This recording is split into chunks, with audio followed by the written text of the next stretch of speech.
दोस्तों, इस समय यह जो वीडियो सीरीज चल रही है इसमें हम WinRAR के इंटरफेस के विषय में, इनके जो विभिन्न प्रकार के ऑप्शंस हैं हम उनके विषय में जानकारी दे रहे हैं। आज की इस वीडियो में हम WinRAR के टूल मेनू के विषय में जानकारी लेंगे।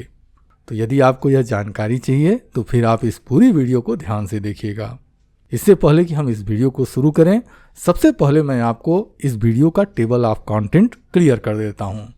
दोस्तों, जब आप WinRAR सॉफ्टवेयर को ओपन करते हैं और उसके टूल्स मेनू में आप जाते हैं तो उसमें सबसे पहला ऑप्शन विजार्ड का, इसके बाद स्कैन आर्काइविंग फॉर वायरस, फिर कन्वर्ट आर्काइव्स, इसके बाद फिर रिपेयर आर्काइव्स, फिर convert archives to SFX, find files, show information, general report और बिल्कुल लास्ट में बेंचमार्क का ऑप्शन होता है।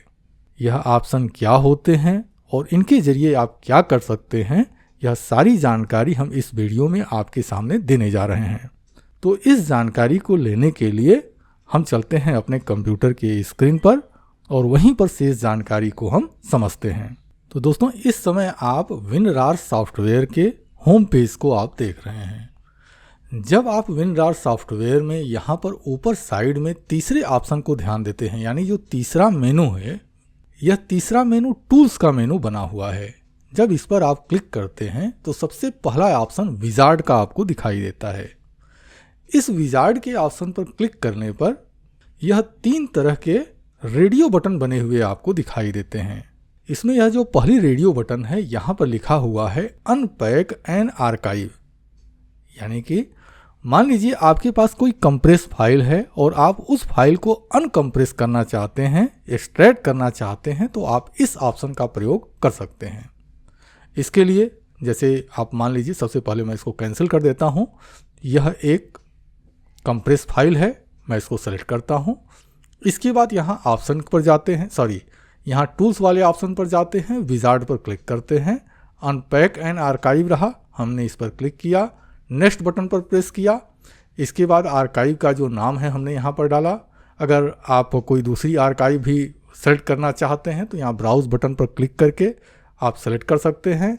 इसके बाद नेक्स्ट बटन पर क्लिक करते हैं और जहाँ आप इसको अनपैक करके रखना चाहते हैं अपने सिस्टम में, जहाँ भी आप इस फाइल को रखना चाहते हैं आप उसको सेलेक्ट कर लें। यहाँ ब्राउज बटन पर क्लिक करके आप उसको सेलेक्ट कर सकते हैं और चलिए हम इसको कैंसिल कर देते हैं और फिर फिनिश की बटन पर जैसे ही क्लिक करेंगे यह जो फाइल है यह अनपैक हो जाएगी, यानी एक्सट्रैक्ट हो जाएगी। चलिए हम बैक ऑप्शन पर चलते हैं। ठीक इसी तरह से अगर आप कोई नई आर्काइव बनाना चाहते हैं तो आप इस ऑप्शन को सेलेक्ट कर सकते हैं। इसके बाद अगला ऑप्शन है add files to already existing archive, यानी कोई ऐसी फाइल है जिसको कि मान लीजिए पहले से ही आपने कोई आर्काइव फाइल बनाई हुई है और उसके अंदर कोई नई फाइल को ऐड करना चाहते हैं, उस समय आप इस ऑप्शन का, इस रेडियो बटन को सेलेक्ट करके इस नेक्स्ट ऑप्शन का उपयोग करके आप नई फाइल को ऐड कर सकते हैं। चलिए अब हम नेक्स्ट ऑप्शन पर चलते हैं।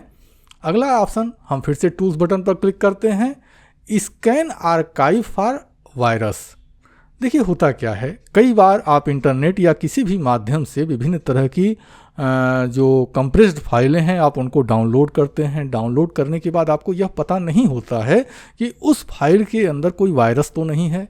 तो WinRAR आपको यह सुविधा प्रदान करता है कि आप इस ऑप्शन का प्रयोग करके स्कैन आर्काइव फॉर वायरस, आप इसका उपयोग करके आप फाइलों को, जो कंप्रेस की गई फाइल है जिसको कि आपने डाउनलोड किया हुआ है, आप उसको चेक कर सकते हैं और यहाँ पर आप फाइल को रख लें और रखने के बाद ओके की बटन पर जब आप क्लिक करेंगे तो WinRAR आपके फाइल को स्कैन करेगा और आपको यह सूचित कर देगा, आपको यह अलर्ट कर देगा कि वह फाइल, उस फाइल के अंदर कोई वायरस तो नहीं है।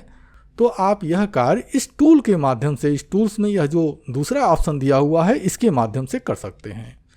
इसके बाद तीसरा ऑप्शन है कन्वर्ट आर्काइव्स। कन्वर्ट आर्काइव्स से क्या मतलब है, मान लीजिए आपने कोई जो फाइल ली हुई है वह जिप फॉर्मेट में है या फिर रार फॉर्मेट में है या फिर किसी 7 जिप में है, किसी भी फॉर्मेट में है। देखिए आर्काइव की जो फाइलें होती हैं, जो कंप्रेस्ड फाइलें होती हैं, वो कई तरह के फॉर्मेट में होती हैं, उसके एक्सटेंशन अलग अलग हो सकते हैं। तो अगर आप फाइलों के एक्सटेंशंस को चेंज करना चाहते हैं तो ऐसी कंडीशन में कन्वर्ट आर्काइव्स का ऑप्शन का उपयोग कर सकते हैं।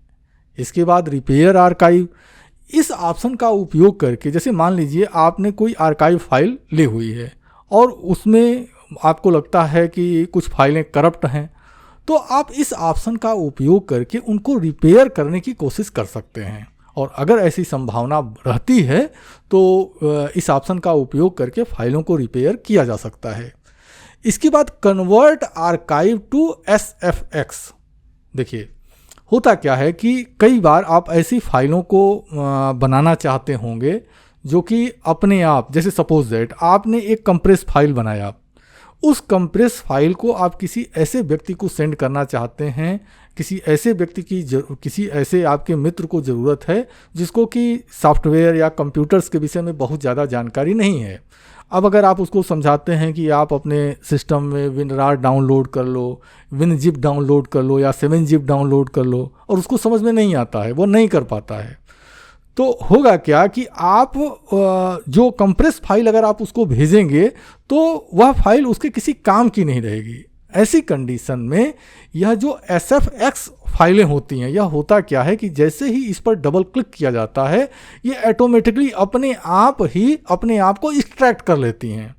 यानी इसको एक्सट्रैक्ट करने के लिए किसी एडिशनल सॉफ्टवेयर की आवश्यकता नहीं होती है। तो यदि आप कोई इस तरह की कंप्रेस फाइल बनाना चाहते हैं तो उसके लिए जो कन्वर्ट आर्काइव टू SFX वाला ऑप्शन है, आप इसका उपयोग कर सकते हैं। इसके बाद फाइंड फाइल्स, तो यह तो मुझे लगता है कि आपको पता ही होगा, कोई बहुत बड़ी रॉकेट साइंस नहीं है। मान लीजिए आपके सिस्टम में यहाँ पर बहुत सारी फाइलें आपने रखी हुई हैं, आप उसमें से किसी फाइल को अगर आप फाइंड करना चाहते हैं तो आप इस ऑप्शन का उपयोग कर सकते हैं। इसके बाद शो इन्फॉर्मेशन में क्या है कि जैसे मान लीजिए आप ये फाइल है और आप इसके विषय में विशेष जानकारी चाहते हैं तो इस शो इन्फॉर्मेशन पर क्लिक कर दीजिए। यह इस फाइल के बारे में सारी की सारी जानकारी यहाँ पर आपको दिखा देगा। ठीक इसी तरह से अब हम अगले ऑप्शन पर चलते हैं। अगला ऑप्शन है जनरेट रिपोर्ट। अब यदि आप किसी फाइल की रिपोर्ट जनरेट करना चाहते हैं तो आप उस फाइल को सेलेक्ट कर लीजिए और इस तरह से आप जैसे ही क्लिक करेंगे जनरेट रिपोर्ट पर और ओके की बटन पर क्लिक करेंगे तो इस फाइल के बारे में एक रिपोर्ट जनरेट होकर आपके सामने आ जाएगी। इसमें क्या क्या रिपोर्ट में आप रखना चाहते हैं, ये देखिए इंक्लूड रिपोर्ट के अंदर ये सारी चीज़ें दी हुई हैं। आप जिस चीज़ को सेलेक्ट करेंगे वह सारी चीज़ें उस रिपोर्ट के अंदर दिखाई देने लगेंगी। चलिए हम इसको कैंसिल कर देते हैं। अब फिर से हम चलते हैं अगले ऑप्शन पर।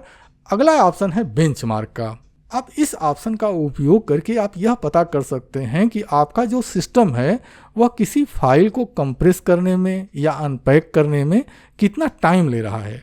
यानी आप अपने कंप्यूटर के हार्डवेयर की क्षमताओं का आकलन कर सकते हैं। तो उम्मीद करता हूं कि यह जो छोटी सी जानकारी है यह आपके लिए उपयोगी रही होगी। तो यदि आप इसी तरह की महत्वपूर्ण जानकारियों से भविष्य में भी अपडेट रहना चाहते हैं तो इसके लिए आप हमारे channel institute of computer education यानी कि IOCE को सब्सक्राइब कर सकते हैं। और अगर आपके मन में इससे संबंधित कोई भी सवाल है तो वीडियो का कमेंट सेक्शन बेसब्री से आपका इंतज़ार कर रहा है। आप हमारे वीडियो के कमेंट सेक्शन के इंतज़ार को जल्द से जल्द समाप्त कर दीजिए। चलिए हम अपनी इस वीडियो को समाप्त करते हैं और इस वादे के साथ समाप्त करते हैं कि बहुत जल्द अगली वीडियो में फिर से आपके सामने उपस्थित रहेंगे। तब तक के लिए जय सिया राम जी।